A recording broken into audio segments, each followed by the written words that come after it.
Som, ok. Boa noite, queridos irmãos. Que a graça e a paz do Senhor estejam sobre todos nós, sobre aqueles que aqui estão, sobre aqueles que nos acompanham de suas casas. Nós já oramos, nós já bendizemos ao Senhor, nós já confessamos nossos pecados, nós já intercedemos e acabamos de cantar que Deus cuidará de nós. E com essa certeza, abra sua Bíblia no livro de Lamentações, Lamentações de Jeremias. Se você tiver alguma dificuldade, é só achar Isaías, depois você chegará em Jeremias e então chegará a Lamentações de Jeremias. Lamentações, capítulo 3.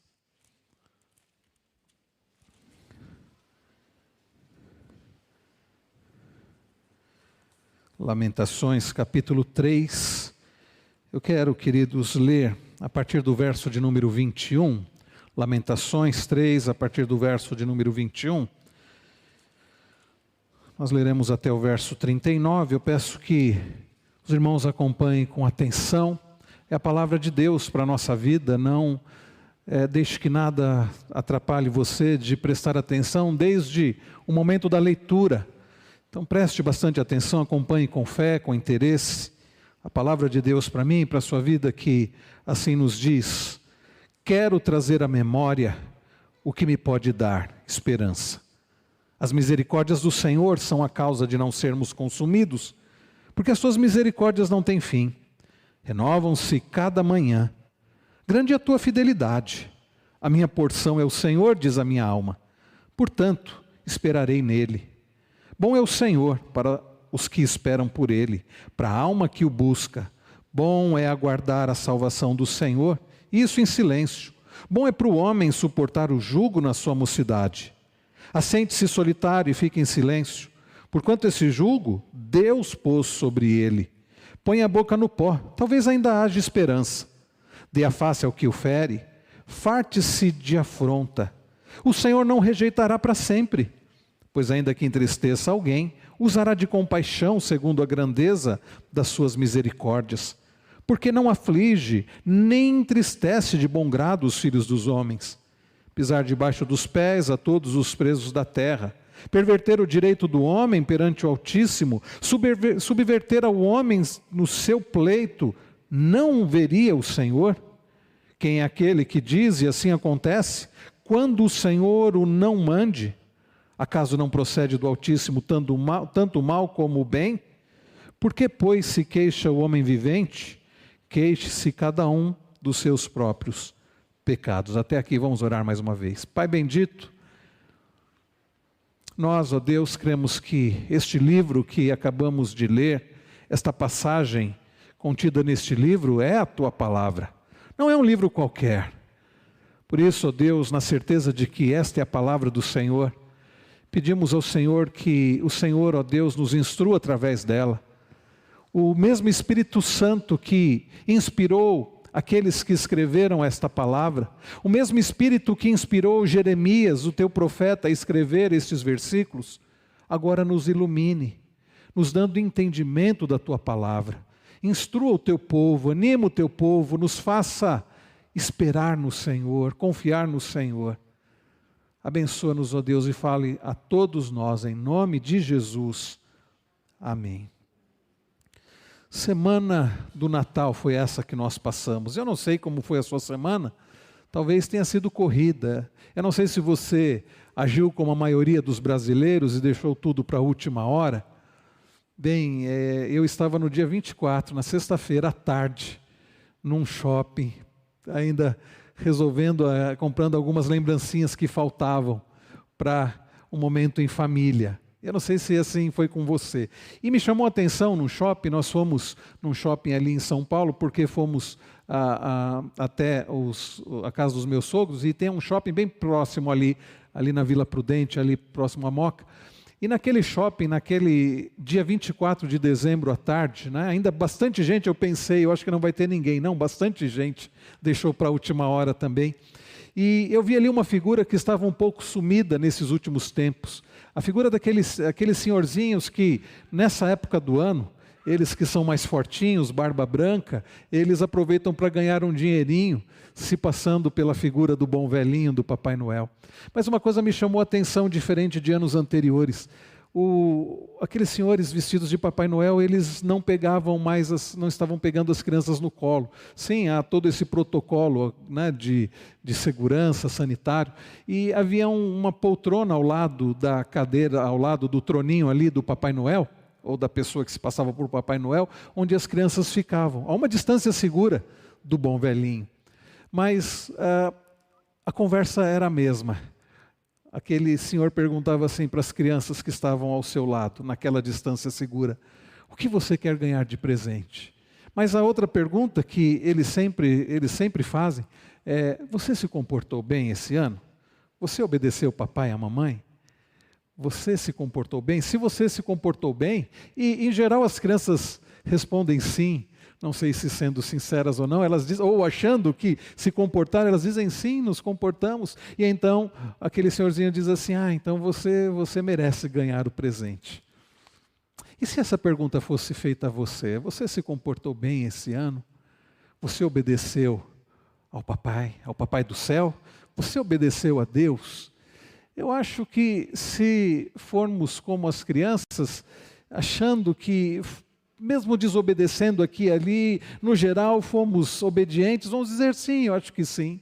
Você acha que merece ganhar um presente? Eu acho que sim. É isso que você responderia? Você acha que você foi bem esse ano? Você acha que você foi obediente esse ano? Eu não estou perguntando se você obedeceu a algumas coisas da palavra do Senhor, se você agiu bem em alguns momentos. A pergunta é: você fez por merecer? Você obedeceu em tudo? Quem sabe a pergunta fosse: você foi perfeito? Bem, aí não há como dizer sim. Não há como dizer: eu mereço presente. Queridos, nenhum de nós merece presente nenhum, porque nenhum de nós foi bom esse ano. Sabe por quê? Porque nenhum de nós é bom. Nós podemos até dizer que nos esforçamos, que acertamos em algumas coisas, ou quem sabe você diga: acertei, eu acho até que em muitas coisas, mas nós não fomos bem, porque somos pecadores, porque somos imerecedores. Pastor Israel falava sobre isso pela manhã. Tudo que recebemos de bom não é porque merecemos, mas é porque Deus é bom.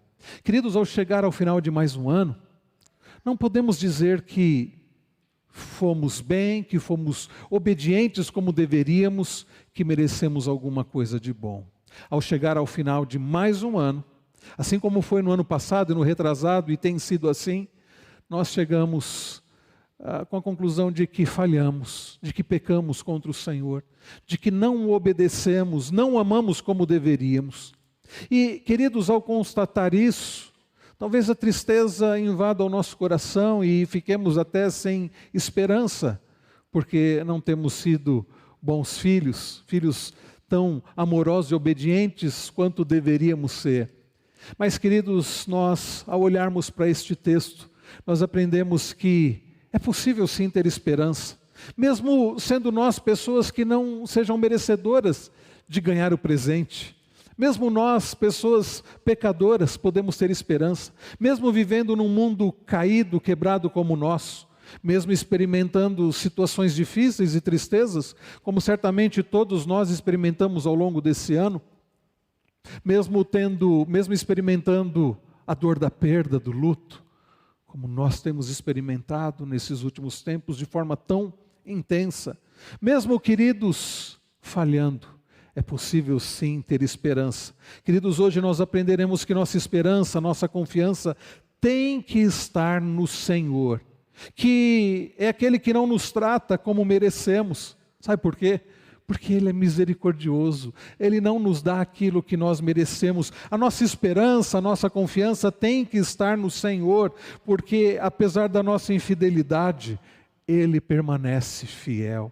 A nossa esperança, a nossa confiança tem que estar no Senhor, porque apesar de não merecermos coisas boas, Ele é bom e age com bondade. Temos, queridos, que esperar, colocar a nossa esperança no Senhor, porque Ele é aquele que dirige todas as coisas. E mesmo nós, sendo pessoas imperfeitas, mesmo sendo o povo do Senhor, um povo imperfeito e merecedor, Ele dirige todas as coisas para a glória dEle e para o nosso bem. Hoje, queridos, em resumo, nós aprenderemos que nossa esperança, nossa confiança tem que estar no Senhor, que é misericordioso, fiel, bondoso e soberano. Este é o resumo da mensagem de hoje. Queridos, nós aprenderemos isso em 4 partes. A primeira delas é: devemos esperar, confiar no Senhor, pois Ele não nos trata como merecemos. Ele é um Deus misericordioso. Nós temos, irmãos, falado sobre o tema confiança, compromisso com o Senhor. Esse é o tema que nós temos tratado nesses últimos domingos, nesses últimos tempos, nesta série de mensagens, compromisso com Deus. E hoje, queridos, nós olhamos para a palavra do Senhor e aprendemos que compromisso com Deus tem a ver, ou compromisso com Deus é algo que deve nos levar a um compromisso de confiar em Deus. Você não pode dizer que tem compromisso com Deus se você não confia nele. Eu me lembro da história de um grande equilibrista, malabarista, equilibrista, não vou lembrar do nome dele aqui para dizer para os irmãos, mas ele era alguém que fazia algumas façanhas pela coragem e talvez pela loucura. Ele fazia coisas do tipo esticar um cabo de aço entre dois locais, e entre aqueles locais havia um vale de muitos metros, e ele passava com a sua bicicleta ali se equilibrando de um lado para o outro. E certa feita ele reuniu uma grande quantidade de pessoas para realizar a sua façanha. E as pessoas ali olhando naquela expectativa, e ele subiu na sua bicicletinha e ele passou, se equilibrando muito bem naquele cabo, indo de um lado para o outro, de um ponto para o outro, e as pessoas então aplaudiram. E ele disse assim, ele se voltou para aquele grupo de pessoas, para aquela multidão, e disse assim: vocês acreditam que eu consigo voltar para onde eu estava? E as pessoas disseram: acreditamos. Vocês confiam que eu vou conseguir passar daqui para lá novamente? E as pessoas disseram sim. E aí então ele disse: quem é que vem então aqui na garupa da minha bicicleta? E ele ficou esperando. E ele ficou esperando. E ninguém foi. Aí ele disse assim: vocês dizem que acreditam que eu posso passar de novo deste ponto para o outro. Vocês dizem que confiam que eu vou conseguir. Mas nenhum de vocês de fato confia. Porque se vocês confiassem, vocês subiriam na minha bicicleta. Então dizem que acreditam, mas não confiam de fato. Queridos, quantas vezes nós agimos assim diante de Deus, ou em relação a Deus, dizemos que confiamos em Deus, dizemos que acreditamos em Deus, mas na prática não confiamos. Nós, queridos, que estamos nesta série sobre compromisso com Deus, hoje, ao falar sobre a confiança tendo esperança, ou o compromisso tendo esperança, nós precisamos dizer, queridos, que não há como falar de fato que cremos no Senhor se não confiamos nele. E a primeira pergunta que fica é: você de fato confia no Senhor? Você pode dizer que acredita em Deus, você pode dizer que admira Deus, mas é uma coisa totalmente diferente dizer que confia em Deus, que a sua esperança esteja no Senhor. O povo de Deus, nos dias de Jeremias, dizia que acreditava em Deus, mas não confiava. Não confiava porque, o que mostra isso era a infidelidade do povo, porque ao invés de amarem apenas a Deus, ao invés de colocarem o coração somente no Senhor, a esperança somente no Senhor, o que eles faziam? Eles colocavam a confiança em outros deuses, em falsos deuses, em ídolos. O coração deles não pertencia somente ao Senhor. A confiança deles não estava somente no Senhor. Por isso, queridos, que na prática, mesmo dizendo que criam em Deus, que eram o povo do Senhor, eles mostravam que eles não confiavam no Senhor. O povo de Deus, nos dias do profeta Jeremias, pecava contra Deus. E o pecado do povo levou o Senhor a discipliná-lo. Deus levantou uma nação ímpia, uma nação corrupta, uma nação que não servia a Deus de coração, mas servia fazendo aquilo que Deus permitia. Deus levantou uma nação que era o grande império da Babilônia, o grande império babilônico, para castigar o seu povo, ou melhor dizendo, para disciplinar o seu povo. Então, através de Nabucodonosor, Jerusalém é sitiada. Os babilônicos, eles entram em Jerusalém. A Síria já havia levado cativo o reino do norte em 722 a.C. E então, entre 588 a 586, os babilônicos, eles levam cativo o povo de Deus. Eles entram em Jerusalém, eles causam grande destruição. O profeta Jeremias estava vivendo numa situação de aflição e fracasso. O seu povo, então, sendo destruído pelo exército babilônico. Jerusalém foi invadido, os muros foram derribados, o templo foi saqueado e os príncipes foram assassinados. E o rei Zedequias foi cegado e posto em prisão perpétua. Você lê isso lá em Jeremias 52. Os poucos sobreviventes foram levados cativos para a Babilônia. Eles começaram levando os mais jovens e foram levando, e ali o povo passou 70 anos no cativeiro. Você deve provavelmente conhecer a história. E diante, queridos, desta situação, Deus tratando com o seu povo, Deus corrigindo o seu povo, veio o sofrimento. E Deus sim permitiu o sofrimento, estava através de Nabucodonosor causando sofrimento no seu próprio povo, para que o povo pudesse se arrepender e voltar para os caminhos do Senhor. Sim, queridos, Deus não é um ser que castiga, não é um ser que com o seu povo trata com o seu povo com maldade, não. Ele é um ser amoroso que justamente por amar, ele corrige. Mas nesta época de sofrimento, o profeta do Senhor escreve este livro, Lamentações. E o título já diz muito. O título é retirado do primeiro versículo, do primeiro capítulo. Se você olhar aí, Lamentações 1, versículo 1, diz: como já solitária a cidade outrora populosa. Como já solitária. Uma tradução diz: ó, como já solitária. E é dessa expressão que vem o título Lamentações. É um lamento, o profeta está lamentando a situação de Jerusalém. O profeta está lamentando o sofrimento do povo de Deus. Mas este livro, queridos, mais do que a expressão de lamento, de tristeza do profeta, do povo de Deus, há também aqui a expressão do cuidado do Senhor, da bondade, da misericórdia, da fidelidade do Senhor para com o seu povo, que haveria de ser perdoado, tratado, restaurado. Queridos irmãos, este é o contexto desse livro. Deus é um Deus zeloso, um Pai amoroso que corrige a quem ama e que faz isso para restauração. Ao chegar, como eu disse, ao final de mais um ano, nós chegamos cansados, muitos sobrecarregados, muitos abatidos, muitos entristecidos por causa inclusive das nossas falhas. E então, queridos, o que é que pode nos dar esperança? O profeta Jeremias, no capítulo de número 3, começa a narrar a situação do povo, a tristeza do povo e a sua própria tristeza. Mas quando chega no verso de número 20, observe aí novamente o capítulo 3, versículo 20, aliás 21, o profeta faz uma declaração bastante interessante. Ele diz: quero trazer à memória o que me pode dar esperança. Quero trazer à minha mente, eu quero alimentar o meu pensamento com coisas que podem me dar esperança. Até então, ao olhar a situação, as circunstâncias, ao olhar para a situação do povo, ao olhar para a destruição de Jerusalém, ao olhar para o sofrimento do próprio povo e do seu próprio sofrimento, ele só tinha abatimento, tristeza, desesperança, desespero. E então Jeremias diz: eu quero trazer à minha mente, à minha memória, coisas que me tragam esperança. O que é que podemos trazer à memória que vai nos dar esperança?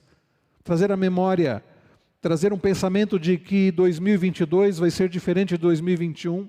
Em 2022 não haverá mais epidemia de coronavírus, nem de gripe, nem de nada. É isso que pode trazer esperança ao seu coração? Não, isso não vai trazer esperança. Não sabemos nem se isso vai acontecer. O que é que vai trazer esperança ao seu coração? Pensar que haverá uma mudança de governo? O que é que pode trazer esperança ao seu coração? Pensar que você vai ser uma pessoa melhor em 2022? Ao final do próximo ano, se o bom velhinho perguntar se eu mereço um presente, certamente eu vou poder dizer que sim. Bem, o bom velhinho lá, o Papai Noel, nem existe. Mas existe alguém que é bom, verdadeiramente bom. E não é Papai Noel, é o Deus Todo-Poderoso. E Ele não vai perguntar ao final do próximo ano se você se comportou bem. Não é isso, queridos, que Deus nos pergunta. O que Deus faz é nos falar quem Ele é. Não é perguntar se nós temos disposição em sermos bons, em sermos fiéis, mas em dizer que Ele é bom, Ele é fiel, e é isso que pode nos dar esperança. É exatamente, queridos, isso que Jeremias traz à sua mente, que podia lhe dar esperança. Primeira coisa, nós vemos no verso de número 22 e 23, o início do verso 23, que podia dar esperança para Jeremias e pode dar esperança ao meu e ao seu coração. A verdade de que o nosso Deus é um Deus misericordioso e é por isso que Ele não nos dá o que nós merecemos. Acompanhe comigo os versos 22 e o início do 23. As misericórdias do Senhor são a causa de não sermos consumidos, porque as suas misericórdias não têm fim. Renovam-se cada manhã. Queridos irmãos, a misericórdia de Deus é a causa de não sermos consumidos. Nosso Deus não é somente um Deus todo-poderoso, e sim, Ele é todo-poderoso. Ele não é somente um Deus que tem controle sobre todas as coisas, Ele tem. Ele é o Deus todo-poderoso, Ele reina soberanamente. Mas Ele não é um Deus mau. Ele não é um Deus impaciente. Ele não é um Deus que nos cobra perfeição e por não sermos perfeitos, Ele nos castiga. Ele é um Deus que, sendo amoroso e bom, Ele age com misericórdia. A palavra que é usada aqui é hesed. Eu creio que de tantas palavras nas Escrituras, para mim particularmente, essa é uma palavra que tem um sentido muito especial. Porque hesed na Bíblia do hebraico significa o amor pactual de Deus. Em muitas passagens é traduzido por benignidade. Em muitas passagens este termo hesed é traduzido por fidelidade. E aqui, queridos, até pelo contexto é traduzido por misericórdias. Ele diz assim, as misericórdias do Senhor. Nosso Deus, queridos, é um Deus que por ser amoroso, por ser benigno, Ele é misericordioso. Significa que Ele carrega pessoas miseráveis, pecadoras como nós, no coração. Queridos, o texto diz, as misericórdias do Senhor são a causa de não sermos consumidos. A misericórdia de Deus tem sua origem na sua bondade. O teólogo holandês, já falecido há muitos anos, chamado Louis Berkhoff, ele define misericórdia como a bondade ou amor de Deus demonstrado para com os que se acham na miséria ou na desgraça, independentemente dos seus méritos. A misericórdia do Senhor é a bondade ou o amor de Deus demonstrado para com pessoas que se acham na miséria, independentemente dos seus méritos. Queridos, pessoas como nós que não têm méritos, pessoas como nós que merecem a condenação por causa dos nossos pecados, são tratados com bondade, com benignidade, pelo Deus que é bom, pelo Deus que é benigno, pelo Deus que é misericordioso. Deus não nos dá o que nós merecemos, isto é misericórdia. Deus nos dá o que nós não merecemos, a vida eterna, isso é graça. Queridos, nós podemos e devemos colocar a nossa confiança no Senhor, a nossa esperança no Senhor, porque Ele é um Deus que não nos trata como nós merecemos. Ele é um Deus que age com benignidade, com bondade. Este é o nosso Deus. Um outro teólogo do passado chamado Arthur Pink, ele diz que a misericórdia de Deus denota pronta inclinação de Deus para aliviar a miséria das suas criaturas caídas. Assim, misericórdia pressupõe pecado. Irmãos, pessoas como nós, pecadoras, como toda a humanidade, nunca poderiam ter verdadeira esperança, não fosse o fato de servirmos a um Deus que é misericordioso. Então, ao chegar ao final de mais um ano, sendo sinceros, dizendo, não agimos bem, pecamos contra o Senhor neste ano, não fomos bons filhos, amorosos, obedientes como deveríamos, nós nos lembramos que há um bom filho, amoroso e obediente, perfeitamente obediente, que é Jesus Cristo, o unigênito do Pai, que através dele, pessoas como nós, são alvos da misericórdia do Senhor. Sim, você pode ter esperança ao chegar no final de mais um ano, esperança para o próximo ano, não que você vai conseguir ser alguém melhor, mas porque aquele que é perfeito vai te sustentar através da sua graça. E por isso você pode ter esperança. Esta é a primeira coisa que Jeremias traz à sua memória. Deus não nos trata como nós merecemos. Ele é misericordioso. Ele nos trata com amor, apesar de merecermos o castigo, a condenação, a morte. Deus nos trata com amor. Ele diz assim: as misericórdias do Senhor são a causa de não sermos consumidos. E ele diz mais: porque as suas misericórdias não têm fim. Renovam-se cada manhã. Isso nos dá verdadeira esperança, porque talvez você pense: bom, Deus é misericordioso hoje, isso é maravilhoso, mas e amanhã? E se Deus mudar de ideia? E se Deus se enfurecer? E se Deus se cansar de mim? E se Deus perder a paciência comigo porque eu sou imperfeito? O que nos traz esperança é que o Senhor, que é misericordioso hoje, vai ser misericordioso amanhã e depois, porque as misericórdias do Senhor não têm fim, renovam-se a cada manhã. Queridos, é isso que me dá esperança para o próximo ano. Não é porque eu vou ser uma pessoa melhor, mas é porque a misericórdia do Senhor vai se renovar amanhã e depois de amanhã e depois, porque eu vou precisar disso, porque eu vou continuar sendo imperfeito.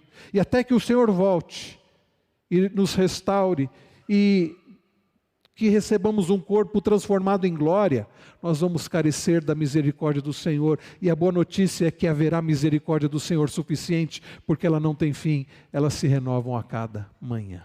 Alegre-se nisso, tem esperança no Senhor, porque Ele é um Deus misericordioso e Ele vai continuar sendo. Sabe por que Deus vai continuar sendo misericordioso? A resposta está na continuação do verso de número 23. Porque, queridos, Ele é fiel. Olha o que diz o final do verso de número 23. Grande é a tua fidelidade. Vamos ler juntos? Grande é a tua fidelidade. Queridos, nosso Deus é um Deus misericordioso que não nos trata como nós merecemos. E nós acabamos de ver que as misericórdias do Senhor não têm fim, renovam-se a cada manhã, porque Ele é um Deus fiel. Dizer que Deus é fiel, para entendermos este conceito, mais do que isso, para entendermos esse atributo de Deus, é preciso entendermos um atributo da imutabilidade de Deus. Você já ouviu sobre isso? Deus, Ele é imutável. Bom, pela expressão você sabe o que isso significa. Deus não muda. Ele é o mesmo ontem, hoje e sempre. Lá em Deuteronômio 7, versículo 9, Moisés diz: saberás, pois, que o Senhor teu Deus é Deus, o Deus fiel, que guarda a aliança e a misericórdia até 1000 gerações aos que o amam e cumprem os seus mandamentos. O Senhor teu Deus é fiel, guarda a aliança e a misericórdia até 1000 gerações. Por que Deus guarda a aliança e misericórdia até 1000 gerações? Porque Ele não muda. Deus, queridos, não é como nós somos mutáveis, nós somos volúveis. Qualquer coisa pode fazer com que mudemos de opinião, mudemos de humor, mudemos de temperamento. Nós somos falhos, imutáveis. Queremos uma coisa, depois mudamos de ideia. Deus não é assim. A imutabilidade de Deus é a base de sua fidelidade. Lá em Malaquias, no capítulo 3, verso de número 6, diz: porque eu, o Senhor, não mudo. Por isso vós, ó filhos de Jacó, não sois consumidos. Nós não somos consumidos, porque Deus não muda. Lá no Salmo 102, verso 27, o salmista declara: tu, porém, és sempre o mesmo, e os teus anos jamais terão fim. Deus não muda. Tiago chega a escrever na sua carta: toda boa dádiva e todo dom perfeito são lá do alto, descendo do Pai das luzes, em quem não pode existir variação ou sombra de mudança. O nosso Deus não é como os falsos deuses da mitologia, que mudam de humor, que ora estão de bom humor e agem com bondade para com as pessoas terrenas, ora estão enfurecidos e começam a mandar raios. Não, isso tudo é mitologia, é história inventada. O Deus da Bíblia não é como nós. Ele é um Deus imutável e por isso nós podemos ter confiança nele. Pessoas não são confiáveis. Pessoas mudam, pessoas dizem e não cumprem, prometem e não cumprem. Não são só os políticos que têm essa característica. Todos nós, quem é que nunca falhou? Quem é que nunca decepcionou o outro? Quem é que nunca errou? Nós somos assim, porque somos pecadores e mudamos. E às vezes até não é porque não queremos fazer, às vezes nem conseguimos fazer o que prometemos. Deus não é assim. Sabe por quê? Porque Ele é onipotente e porque Ele é imutável. Esta é a base da fidelidade do Senhor. Deus é perpetuamente o mesmo, não sujeito a nenhuma mudança. E esta é a imutabilidade de um Deus eterno e autossuficiente. Ele é sempre o mesmo. E esta é a base da nossa confiança. Pessoas mudam, por isso pessoas não são confiáveis. Você confia em alguém que fica mudando de opinião? Em alguém que promete e não cumpre? Em alguém que diz e não faz? Você não confia. E você não deve confiar nem em você mesmo, porque você não é Deus. Mas você deve confiar em Deus. Em quem está a sua esperança? Eu fiz essa pergunta domingo passado. Domingo passado nós ouvimos através do coral Adorai, a cantata Nasceu a Esperança. E nós olhamos para João 1 e falamos por que podemos ter esperança no Senhor. E queridos, a mensagem continua hoje. Nós podemos ter esperança no Senhor, confiança no Senhor, porque diferente de nós, Ele não muda, Ele é fiel. Ele é misericordioso e Ele é fiel. Ele é imutável, queridos, em seu amor. Lá em Jeremias, se você voltar algumas páginas, você vai chegar no capítulo 31, você vai encontrar Jeremias 31, e você vai ler as seguintes palavras: de longe se me deixou ver o Senhor dizendo, com amor eterno eu te amei, por isso com benignidade te atraí. Com amor eterno te amei. Você não deve confiar neste ser todo-poderoso que com amor eterno te amou? Lá também, queridos, nas Escrituras, nós lemos em João 13:1, dizendo, ora, antes da festa da Páscoa, sabendo Jesus que era chegada a hora de passar deste mundo para o Pai, tendo amado os seus que estavam no mundo, amou-os até ao fim. O amor de Deus é um amor que não muda. Tem gente que pensa assim, eu pisei na bola, eu falhei, eu acho que Deus não me ama mais. Ou eu tenho que reconquistar o amor de Deus, ou então eu preciso ser mais obediente para Deus me amar mais. Não, não, não. O amor de Deus já é completo por você, em Cristo Jesus. Você não tem que conquistar, reconquistar, ganhar o amor de Deus, você já o tem em Cristo. É por isso que a nossa obediência não é para ganhar coisas de Deus, mas é por amor e por gratidão. O amor de Deus, Ele é imutável, Ele também é imutável em sua misericórdia. Nós lemos no início desse culto, o Salmo 100, ele diz assim, porque o Senhor é bom, a sua misericórdia dura para sempre, e de geração em geração a sua fidelidade.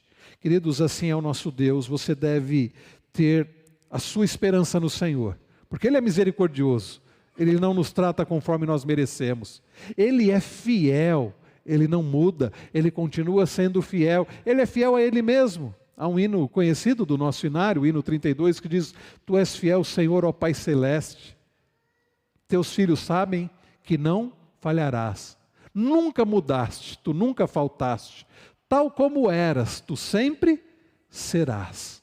Percebem? A base da fidelidade de Deus é a sua imutabilidade. Então o coro do hino diz, Tu és fiel, Senhor, Tu és fiel, fiel assim.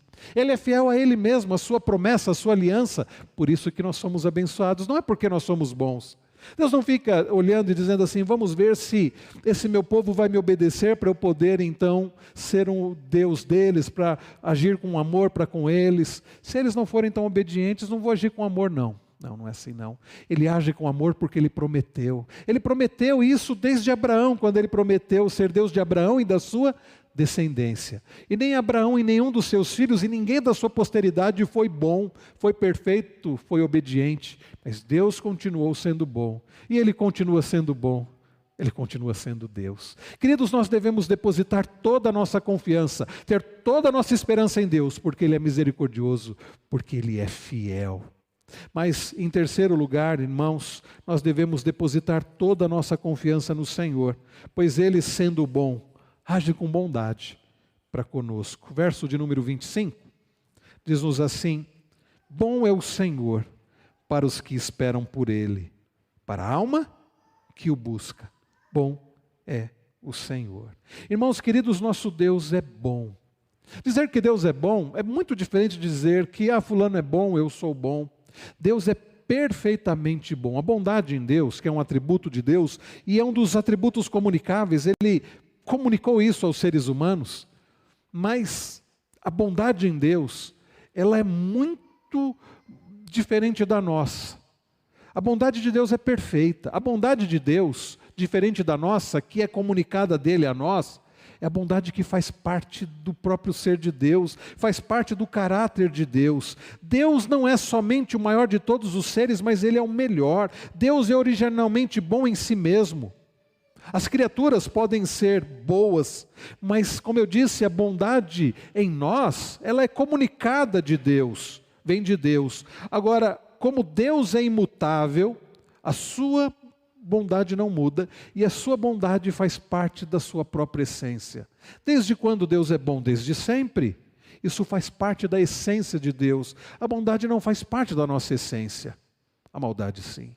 A bondade é algo que Deus nos comunica, mas que nele é essencial. A bondade de Deus faz parte da sua natureza. Ninguém consegue dissociar a bondade da noção de Deus. Não há Deus sem esse atributo. Ele é bom essencialmente. Deus é imutavelmente bom, não somente essencialmente bom, mas imutavelmente bom. A sua bondade não muda, mesmo que a nossa mude, a de Deus não muda. Por isso você pode e você deve confiar em Deus. Deus é necessariamente bom. Nada é necessariamente bom, exceto Deus. Queridos irmãos, Ele é necessariamente bom, como necessariamente Ele é Deus. Ele não pode deixar de ser bom, porque Ele não pode deixar de ser Deus. Ser bom não depende do exercício da sua vontade, mas a manifestação da bondade depende da vontade de Deus. Querido, sendo Deus bom em sua própria essência, Ele age com bondade para com pessoas como nós, que não merecem a bondade do Senhor, mas que precisam. Eu me lembro da história de um certo pastor, se não me engano era um pastor batista, que resolveu fazer a visita para uma família muito carente da igreja, que morava numa comunidade, né? E o pastor foi subindo então um morro para visitar aquela família, e antes de chegar no casebre daquela família, ele recebeu uma pedrada na sua cabeça, na sua testa, e aquilo causou um ferimento e o sangue começou a escorrer, mas ele continuou subindo aquele morro e chegou até a casa daquela família, e mesmo ensanguentado ele chegou e disse assim: eu vim visitar vocês, vim orar por vocês.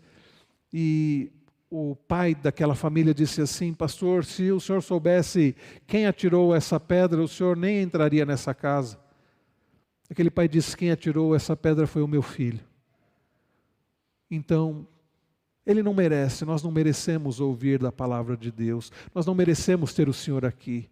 Ao que o pastor respondeu: vocês não merecem, mas vocês precisam.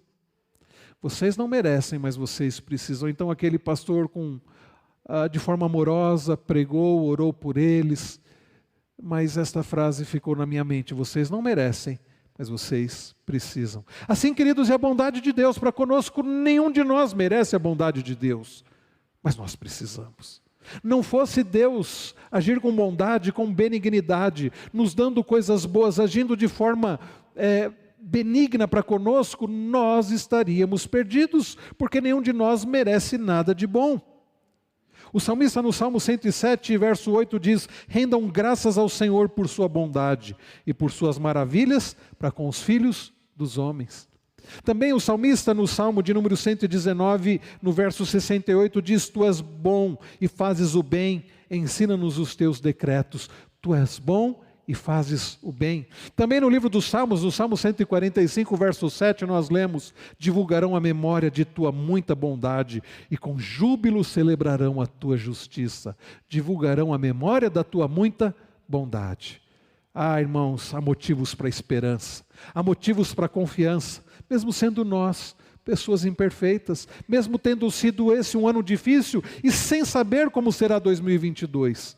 há motivos para esperança, porque nosso Deus é um Deus bom, e Ele continua sendo bom, Ele continua sendo Deus. Thomas Manton, ele escreveu o seguinte, a respeito de Deus: Ele é essencialmente bom, bom em si próprio, o que nada mais é, pois todas as criaturas só são boas pela participação e comunicação da parte de Deus.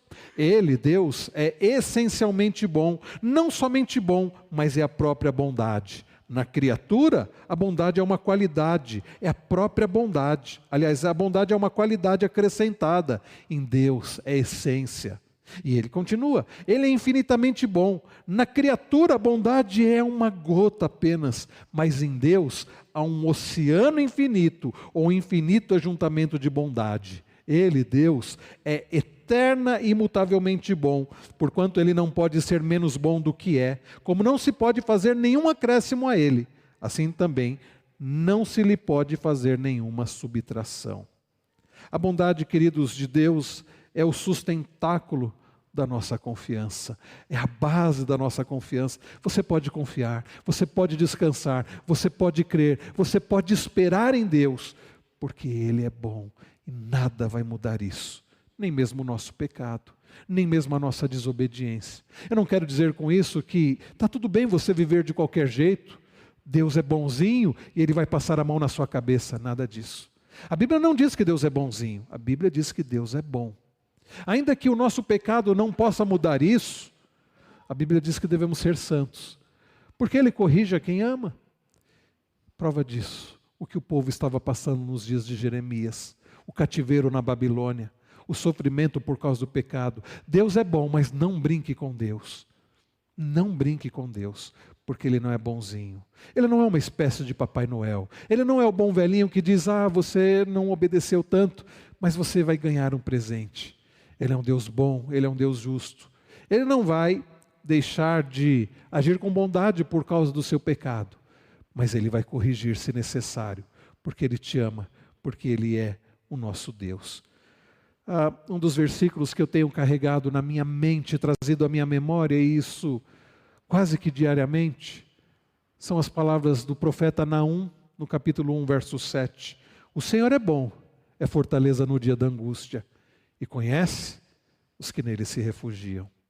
Este é um versículo que você deve memorizar, porque várias vezes você vai precisar lembrar dessas verdades. O Senhor é bom, é fortaleza no dia da angústia, e conhece, no sentido de amar, de se relacionar, conhece os que buscam refúgio nele. Naum 1, verso de número 7. Irmãos queridos, Deus é digno de nossa confiança, nós devemos colocar a nossa esperança nele, porque Ele é misericordioso, porque Ele é bondoso, porque Ele é fiel. Mas em último lugar, nós aprendemos que devemos depositar toda a nossa confiança e esperança nele, porque Ele é o Deus soberano que dirige todas as coisas, e Ele o faz para o nosso bem. Acompanhe comigo a partir do verso de número 26, olha o que diz Jeremias no verso 26. Bom é aguardar a salvação do Senhor, e isso em silêncio. Bom é aguardar a salvação do Senhor. De quem vem, queridos, a salvação? É da minha obediência, é da minha bondade, é do meu merecimento. Não, não. Bom é aguardar a salvação do Senhor. A salvação vem do Senhor. Mas Jeremias não estava falando da salvação da alma, estava falando da restauração do povo de Deus. Mas sim, a salvação do Senhor, seja a restauração, como foi a restauração do povo de Deus depois dos 70 anos do cativeiro, seja a salvação, Deus nos salvando dos nossos pecados, tudo vem do Senhor. Toda bondade, toda boa dádiva vem do Senhor, daquele que não muda. Queridos, Deus é soberano e a salvação vem dEle, as bênçãos vêm dEle, todo cuidado vem dEle. Olha o que ele diz mais, verso 27, bom é para o homem suportar o jugo na sua mocidade. Assente-se solitário e fique em silêncio, porquanto esse jugo Deus pôs sobre ele. O jugo quem é que põe, meus irmãos, de acordo aqui com Jeremias, é Deus quem põe o jugo. Irmãos, nada em nossa vida acontece por acaso. Nada. Uma doença não é por acaso. E alguns vão dizer, uma doença é porque eu pequei e é Deus me castigando. Nem sempre sofrimentos são porque fizemos algo de errado e Deus está nos corrigindo. Mas uma coisa é certa, todo sofrimento, em todo sofrimento, Deus tem um propósito para a nossa vida. Alguém disse acertadamente que Deus não desperdiça nenhuma gota do nosso sofrimento. Ele permite situações difíceis, Ele permite dor, Ele permite sofrimento, porque Ele tem um propósito, e o propósito de Deus é abençoador.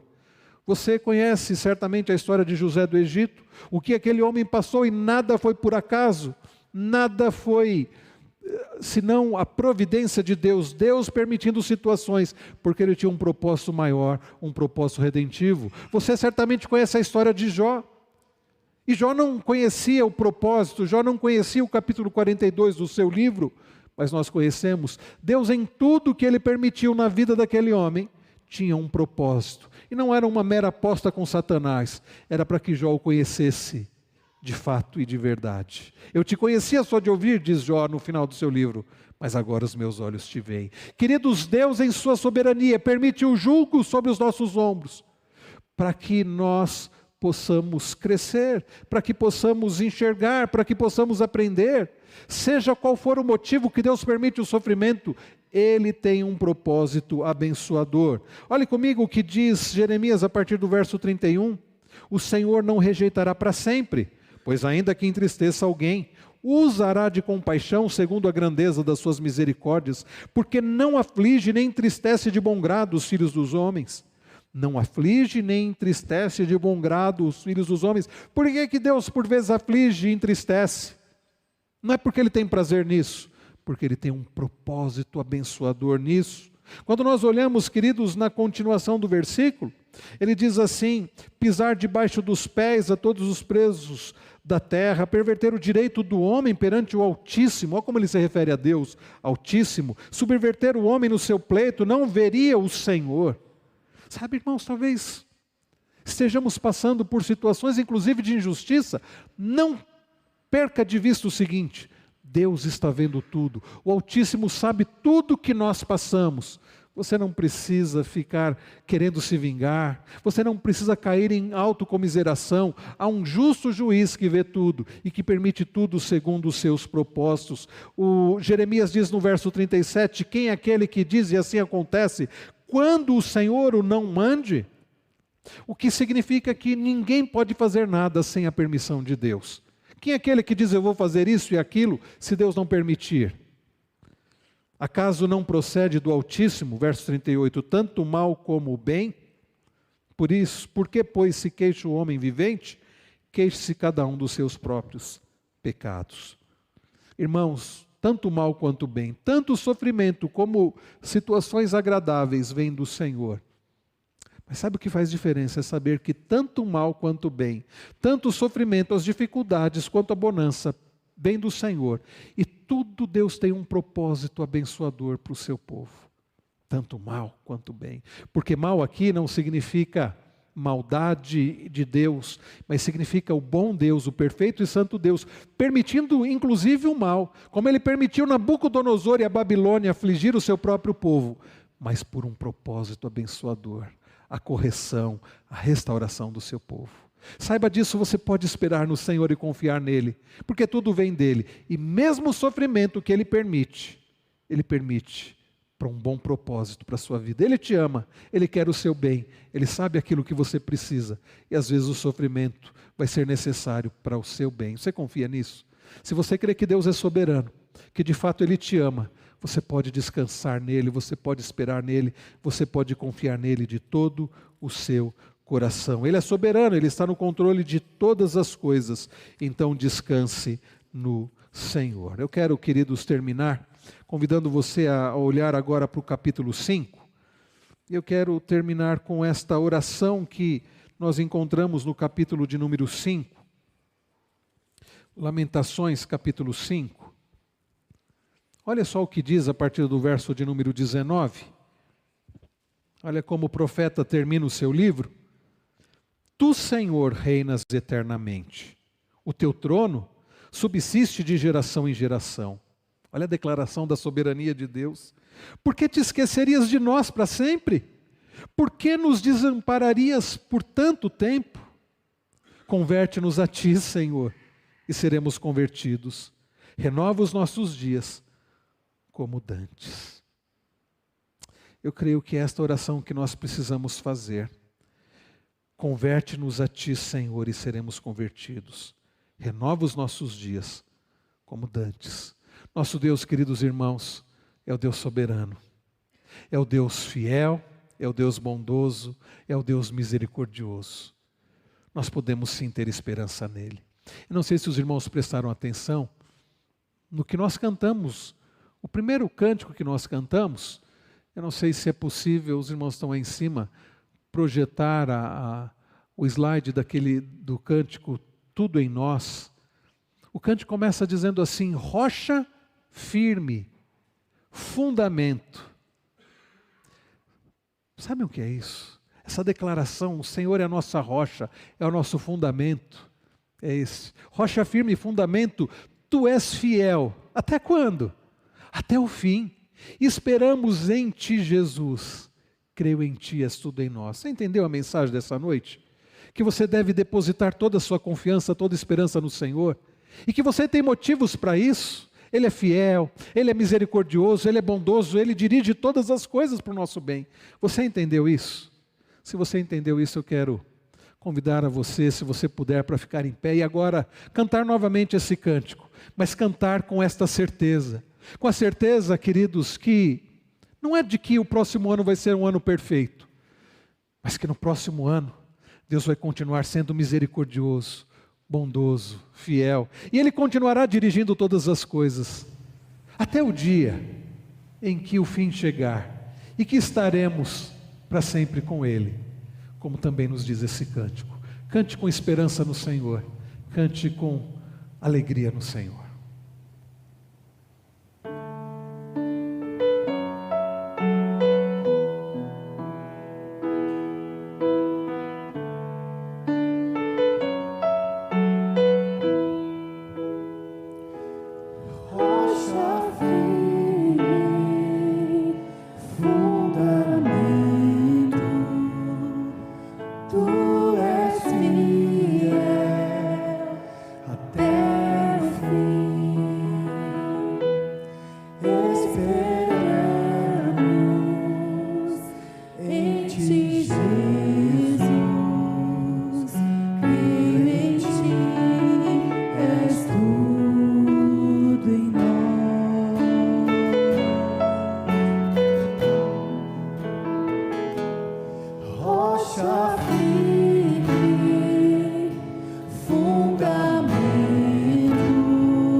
Seja tu